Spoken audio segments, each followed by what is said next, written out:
l'économie russe a été en récession en 2022, mais à un niveau considérablement plus faible que ce qui avait été prévu. Des chiffres d'une baisse de production de 10%, de moins 10% avaient été avancés, et la baisse de production était de moins 1%.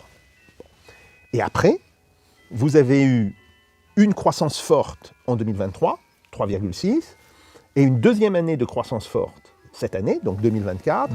Bon, on n'a pas encore les chiffres définitifs, on ne les aura pas avant mi-février, en réalité. On estime qu'on devrait avoir une croissance de 3,9%.